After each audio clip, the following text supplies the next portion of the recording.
I am calling forth on a fire generation. God told me it was the 23rd of May. The Lord Jesus appeared on that day and told me, Moses, raise me a generation. I want you to raise me a generation of a people of fire. The generation of a people of fire are people who are spirit conscious, who are word conscious, Christ centered. Jesus said in John 6 and verse 63 to 65, the flesh profits nothing. It is the spirit that gives life. And says, and the words that I've spoken to you, they are the words that I speak to you, they are spirit and life. So the words of Jesus, they are spirit and life. When you become word conscious, you are spiritually minded. To be spiritually minded is to be word minded, word of God minded, to be word of God centered. Now, you cannot be word of God minded and be worldly minded. So the world becomes an idol. The world, what is the world? The pleasures of the eye, the things you see. Satan tells Jesus, if you are the Son of God, you ought to turn the stones into bread. Why? Because you need to prove your identity, and it is most time Satan has led many people away.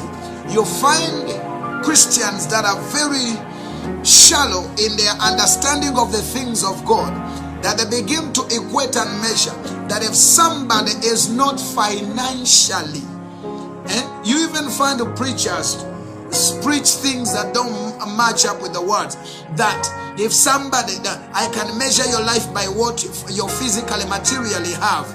Let me ask you, what did Jesus materially have? Did Jesus own a land? Did Jesus own a house? Did he have even a donkey? He didn't even have a mule, yet he owned it all. To see, in the eyes of men, he didn't, yet he owned it all.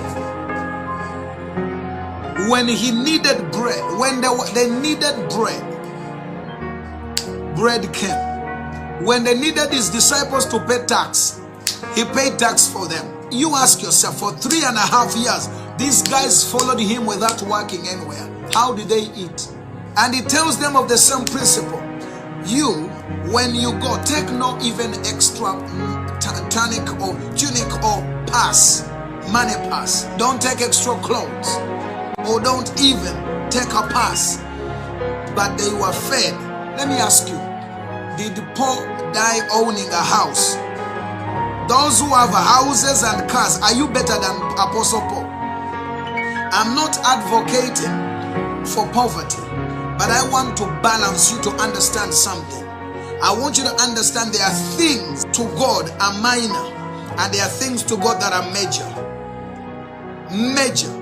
God don't care how much money you carry, how much properties you own. The only thing that God cares most about is if you fulfill destiny, the assignment for which he put you on earth. Are you fulfilling the reason for your creation? That's what God minds about. Now, taking you back to Jesus, that's why that's the first principle to governing in life. Not until you govern your need. Here, listen to me. Not until you become master over your needs, you are an idol worshiper. What are you worshiping? Your need. You don't hear.